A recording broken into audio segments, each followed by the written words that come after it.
welcome back to my channel. My name is Logan if you have never been here before. I'm only filming on natural lighting today and I switched up the background, so anyway, for today's video, you guys know I love doing movie commentaries and pop culture commentaries and just like talking about movies and TV shows, and that's what we're doing today. On TikTok, on my For You page recently, I've been seeing like the trend where it's like I hate that romantic trope, but then like it talks about a romantic trope, if that makes sense, if you know what I'm talking about, if you're on that side of TikTok.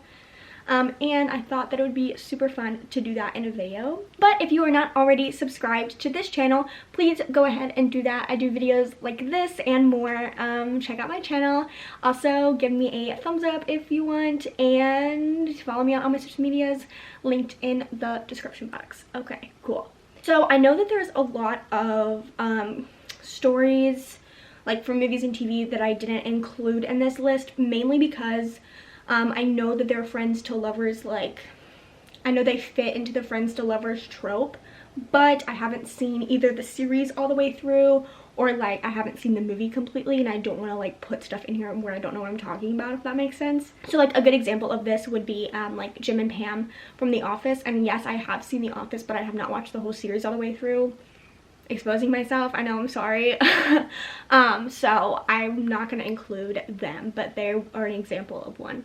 I also don't have books in this list because that would just be so much in one video, but if you want to do if you want me to do a specific book one, let me know. Before I go any further, I do want to say that there will be a spoiler alert, so if you hear a title of a movie or a show that you haven't seen and that you don't want spoilers to, please skip so you don't get spoilers. So the first ones that we're going to be talking about are the two characters from Love, Rosie, Alex and Rosie. This is definitely probably my favorite two on the list, or at least like in the top group of my favorites on this list, because I am obsessed with this movie. If you've watched any of my other movie videos, I'm sure you've heard me talk about it. I think it's such a good film. It's also a book, but I have not read the book. I need to read the book. But Alex and Rosie have an epic love story. They've been best friends since they were like 5 or something like that, and over I think the movie takes place over 12 years, and like in present day they get together, and it's just it's so pure. I cried like 8 times in that movie. It's so good. The next one is from one of my favorite movies ever, and it is 13 going on 30. As you can see, I'm a sucker for this trope. Jenna and Matt, or Maddie, are so cute. I'm obsessed. I just think it's adorable because Matt is in love with Jenna in the beginning, and then Jenna figures out that she's in love with Matt, and Matt's kind of like wary of it towards the end, and then they just get together, and it is just so fulfilling. I'm obsessed with that movie. I think it's so cute. I also love Jennifer Garner and Mark Ruffalo. So the next movie is an iconic rom-com. If you haven't seen this movie, you are not a true rom-com fan, because this is When Harry Met Sally. I feel this is an interesting, I think, I don't want to say a spin on this trope, but I don't think it's like many of the From Friends to Lovers trope, at least from movies and TV that I watch and that I like. Harry and Sally, like, throughout the movie meet kind of like coincidentally, and then they form a friendship, and then they fall in love. It's just so good. Again, as you can see. But yeah, if you haven't seen this movie and you like Friends to Lovers, I highly recommend When Harry Met Sally, because it has a very good like build-up of it, I think. Next one, okay. When I was looking up like Friends to Lovers movies, when I was kind of trying to make sure that like I got all the ones that I wanted to get, Geek Charming came up, which I thought was interesting. And I'm going to talk about it because I kind of do semi-agree. I think in a way Geek Charming could be, it's almost like enemies to friends and then friends to lovers, kind of, because they don't like each other in the beginning. At least their groups don't like each other, because high school. But then, of course, you know, being a Disney movie, they get together in the end. Of course, I'm talking about Dylan and Josh, right? I thought this one was interesting that it was on the list, especially because it's like a lesser known Disney Channel original movie. I mean, to an extent.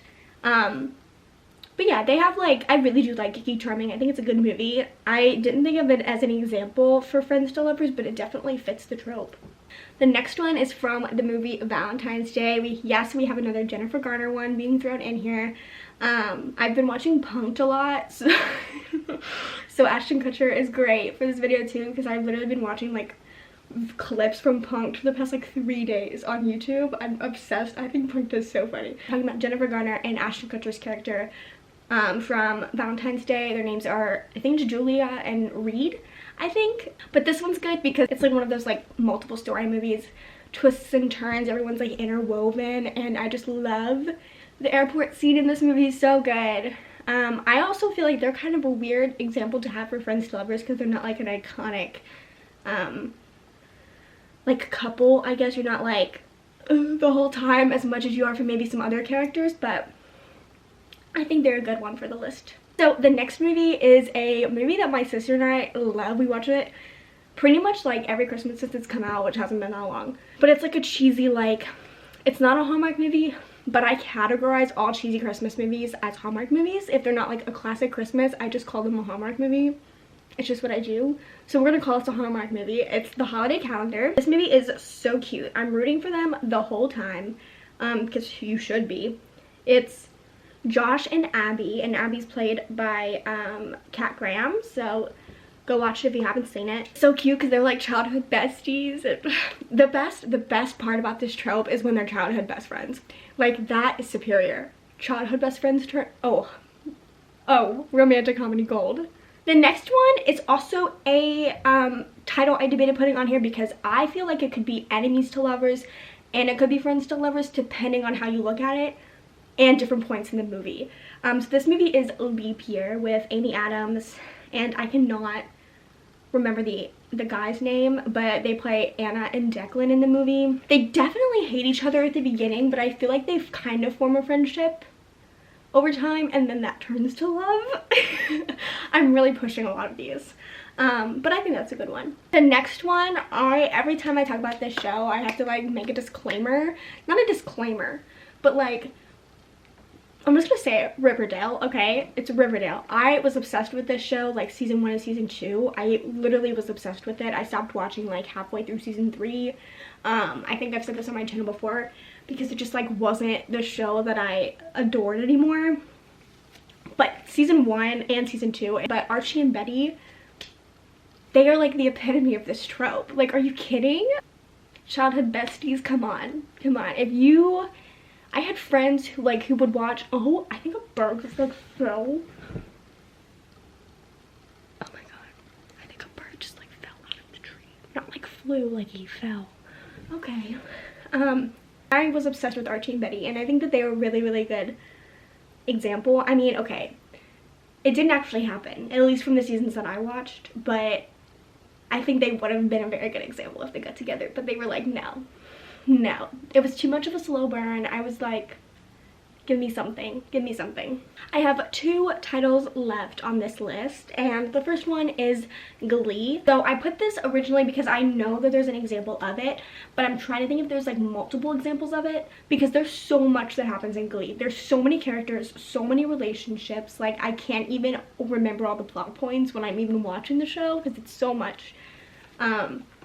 The first relationship that comes to mind when I think of this, and I don't think that it's like when you're discussing this trope, I don't think that these people would come to mind, but I do think that it's an example of it to an extent, and that would be Santana and Brittany. I think they're a good, at least from like this show in particular. The reason I put them on here is because it's definitely like the writers made it seem like a friendship for a really, really long time, even though we were kind of like, there's something there, but I do think that they went from friends to lovers because they were just so close. They had such a tight friendship, and I don't know that they're like the epitome of this trope, and I don't think they were meant to be, but I do think from this show it's a good example, and it's hard with friends to lovers because like sometimes you're like, were they ever actually really friends? Like for some of these couples, or like did one always want more, you know? I'm trying to think if there's any. There's so many couples on Glee, it's so hard. I guess you could argue that Kurt and Blaine were, at least from Blaine's perspective. That's the hard thing, is like, I don't think Kurt ever just viewed Blaine as a friend. And I think Blaine did view Kurt as a friend at the beginning. I'm trying to think. I guess it could be argued with that with Finn and Rachel as well. I don't think that Finn... Well, I don't know. See, we could have a whole video on Glee because there's so much to unpack. The main couple I came up with from Glee was Santana and Brittany. I think they're a good example, but I do think that you could argue that there were more. Even like Sam and Mercedes. I don't want to say Puck and Quinn, but I feel like if you take out like the first season, they like did form a friendship and then get together, I guess. Like by the end, like they're just together, which is kind of cool. We're gonna stop talking about Glee and we're gonna move to the last title, which is Princess Diaries. I'm talking about the first one because the second one is Enemies to Lovers. No, they weren't friends. They were not friends. That was Enemies to Lovers. But in the first one, Michael and Nia, Michael deserved to be in the second movie. He deserved to be in the second movie. I will fight for Michael. I am obsessed with Michael and Nia, the end scene where they're doing the dance. But I do think that Michael and Nia are so adorable. They're a good example of friends to lovers. And maybe I'll do a video on enemies to lovers because I also think that that trope is really cool and I love that trope as well. I think there's a lot to unpack with enemies to lovers. A lot more at least, but I love friends to lovers. But yeah, thank you guys so much for watching this video. I know I always do like really random and really weird videos, but I just love talking about things that I'm like currently interested in and thinking about. So hopefully you guys enjoyed this video. And yeah, happy summer if you're on summer break. I'm on summer break. I've been on summer break for a while. It's like 50 outside though, so it doesn't feel like it. But happy summer or almost summer. Congratulations to any graduating seniors. Sorry this year has sucked. I know it's not the best, but you did it. You graduated, college or high school. And if you're graduating 8th grade, 5th grade, I don't know. But like if you're graduating, congratulations. And yeah, thank you guys so much for watching and I will see you in my next video. Bye!